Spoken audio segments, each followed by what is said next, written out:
en Afrique. On va inviter à nos côtés M. Faisal Tileni, le DSI à l'Université Emir Abdelkader de Constantine, pour nous parler de la gestion des candidatures au concours du doctorat.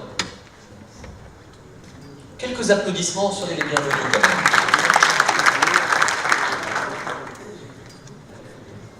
même. Merci tout le monde. D'abord, je voudrais remercier les organisateurs de ce forum pour avoir injecté un espace de retour d'expérience.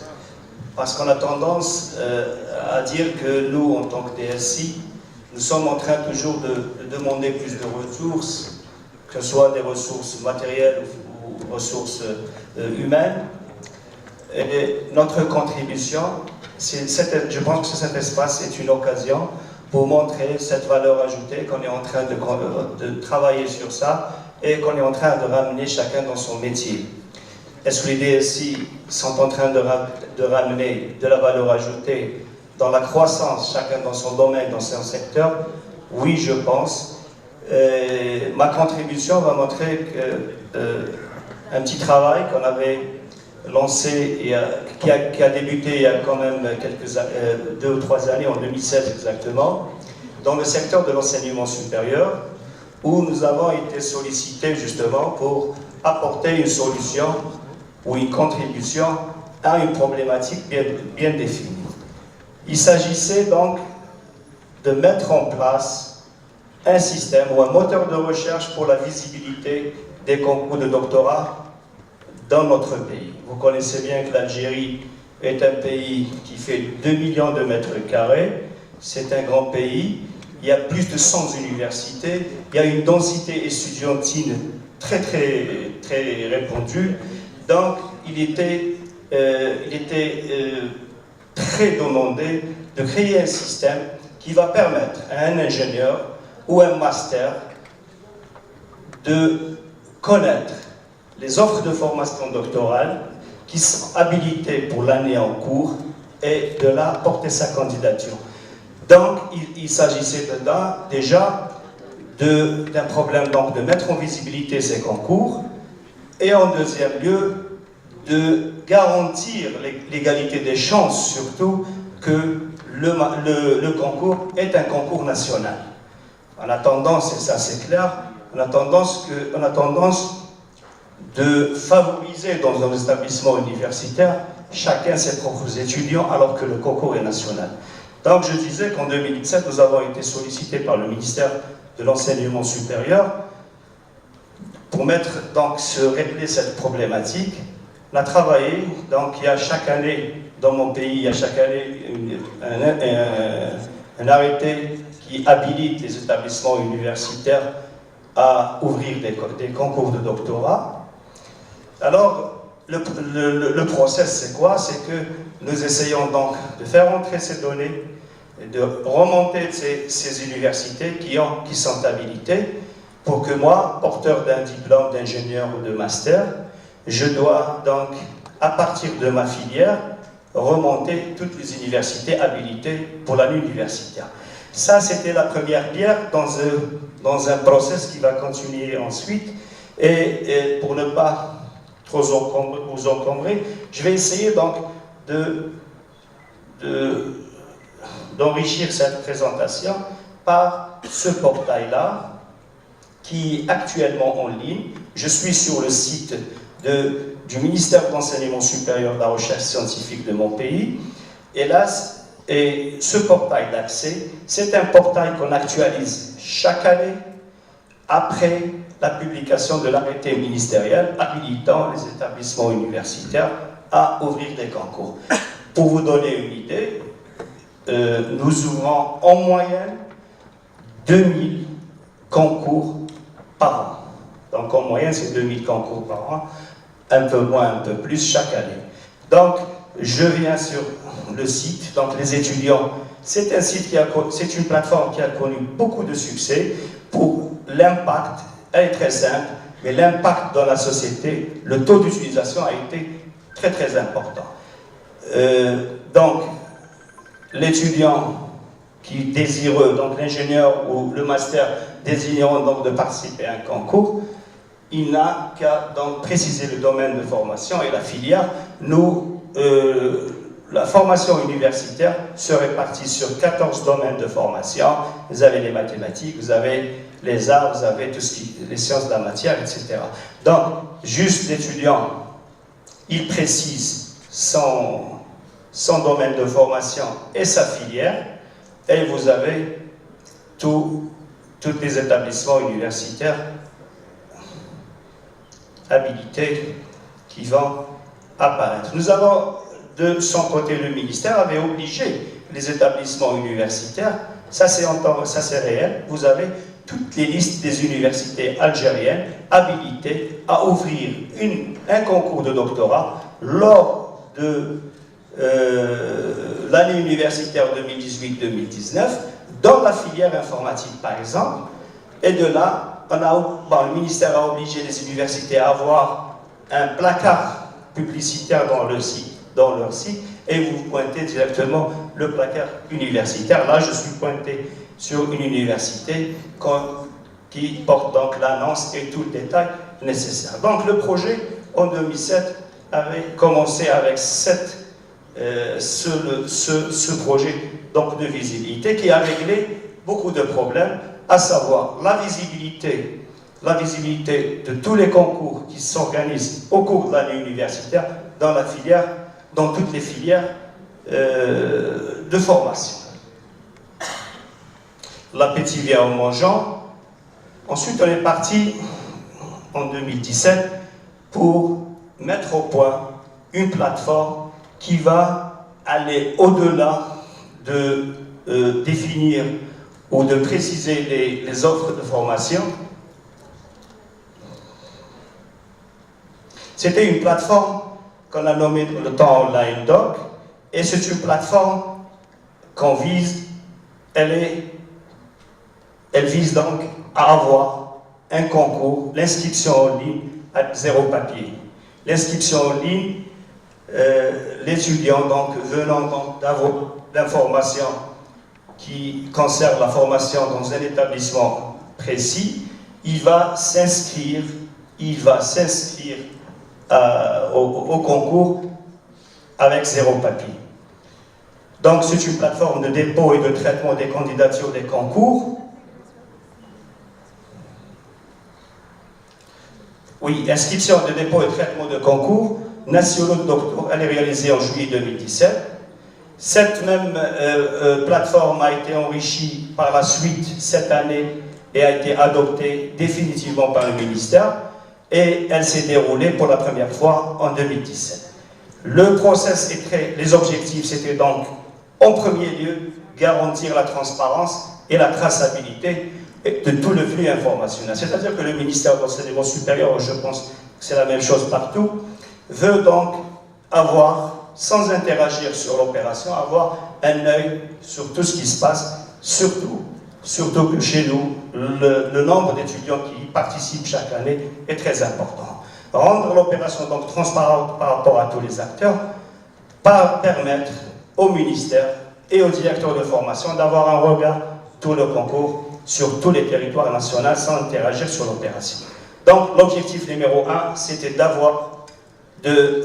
d'organiser un concours national sur tous les établissements universitaires. Entre parenthèses, nous avons presque une centaine chaque année d'établissements universitaires qui sont habilités à organiser des concours de doctorat. Donc, ce concours va se passer en ligne, 100% en ligne, et il va permettre aux étudiants donc, éloignés de s'inscrire avec 0 papier. Donc l'équipe s'est constituée donc, en 2016. Il y a eu une constitution d'une équipe de projet au niveau donc, de la direction de DST que je chapeaute à l'université Émile Abdelkader de Constantine. Plusieurs séances de travail avec le ministère de l'Enseignement supérieur pour cadrer le projet et définir les objectifs. Pour parler un peu de cette plateforme, donc, il s'agit donc de créer un compte sur une plateforme en utilisant un mail et un password. Par la suite, l'étudiant va accéder au fil de l'étude de son dossier et avoir à chaque fois des notifications pour le suivi, pour compléter un dossier ou pour avoir un résultat. Nous avons rencontré certains problèmes.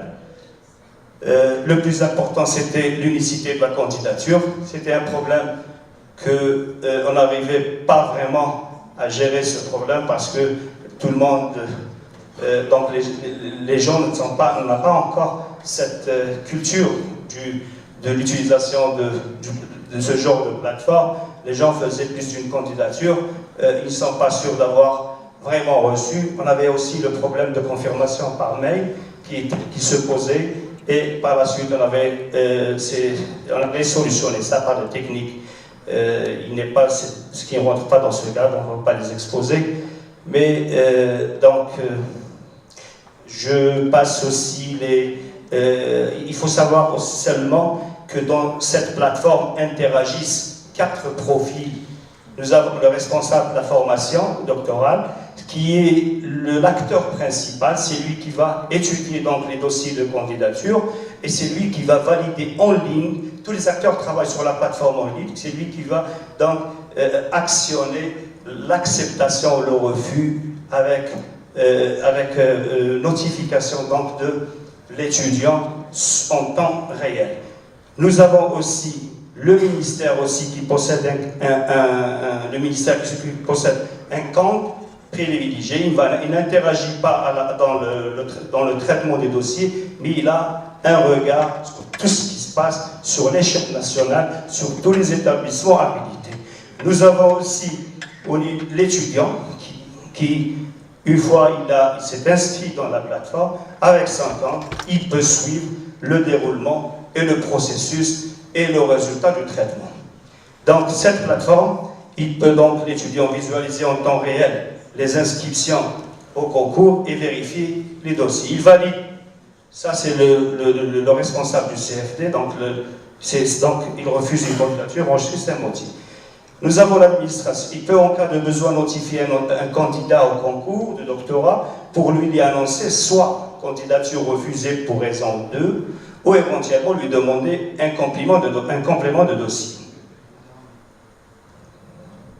Un autre profil, ces profils sont définis par la réglementation, c'est ce qu'on appelle le vice-recteur chargé de la postgraduation. Il aura aussi un compte, il visualise l'opération d'inscription au cours du doctorat sur toute l'université ou l'école et pourra même vérifier les dossiers de candidature, télécharger les documents. Il ne pourra en aucun cas valider une candidature ou émettre une notification à un candidat. Ça, ce sont les prérogatives du responsable de formation. Le profil MERS dont je parlais, c'est le ministère de l'Enseignement supérieur. C'est un compte qui est créé sur la plateforme. Le ministère aura la possibilité de suivre l'opération sur tout le territoire national. Il aura aussi la possibilité de visualiser les dossiers refusés ou acceptés, accéder aux notifications des responsables de formation, suivre le dossier des inscriptions en temps réel par établissement. Cette fonctionnalité ou cette fonction qui a été donc cette possibilité au ministère de l'Enseignement supérieur d'avoir le regard détaillé sur tous les établissements, c'était vraiment une grande réussite et c'était vraiment un objectif atteint qui est un souci, un très ancien souci, parce qu'on a tendance toujours, comme je l'ai dit, au niveau des établissements, de favoriser beaucoup plus les étudiants, ici l'établissement lui-même. Je fais un petit saut. Donc, la plateforme OnlineDoc a fonctionné dans le pays pour la première fois. C'était la première brique qui a été installée et qui a fonctionné sur le territoire national avec 0 papier. Cette année, en 2018, le travail a été repris par le ministère et a été enrichi pour y intégrer dans une expérience du grand projet de mise en place d'un système d'information intégré du secteur de l'enseignement supérieur. Qu'est-ce que ce projet a ramené de plus? de la satisfaction de réussir un défi. Les DSI le connaissent très bien lorsqu'on est en cours de projet, des hauts et des bas, et quand on arrive à concrétiser un projet, c'est une grande satisfaction. Quelques chiffres, plus de 130 000 candidatures, plus de 130 000 étudiants se sont inscrits sur la plateforme, dans plus de 1900 spécialités, domiciliées dans plus de 75, exactement 75 établissements universitaires. Compétences renforcées de tous les niveaux, au niveau du chef de projet, développeur, concepteur et autres. Consolidation du groupe de projet, renforcement de l'esprit du groupe. Merci.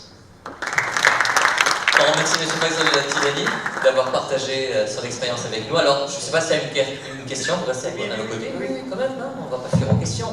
Rappelons aussi que l'Algérie aujourd'hui est le pays hôte de cette édition et que, bien sûr, le club DSI vient de voir le jour en Algérie et ça nous fait très plaisir de partager ça avec nos amis et hôtes algériens. Merci à vous, merci au club DSI Tunisie. Le club, bon, j'ouvre une petite parenthèse si vous permettez. Le club DSI d'Algérie est en cours donc, de création. L'Assemblée générale constitutive s'est tenue. L'élection des instances et le bureau s'est fait. Maintenant, c'est un dossier qu'il faut présenter aux instances compétentes pour avoir un agrément. Inch'Allah, on espère, Inch'Allah, la prochaine édition, Inch'Allah, en tant que club. Nous sommes là en tant que groupe DSI de différents établissements. Je remercie vivement le club DSI tunisien, en particulier Hatem, c'est Hatem, qui nous a vraiment aidés, qui nous a vraiment conseillé, parce que le club DSI, quand même, Tunisie, c'est un club qui est né depuis plusieurs années, qui a beaucoup d'expérience. Merci à vous. Et à la première édition en Algérie, on sera là-bas. Inch'Allah, Inch'Allah. On sera invité à ce moment-là.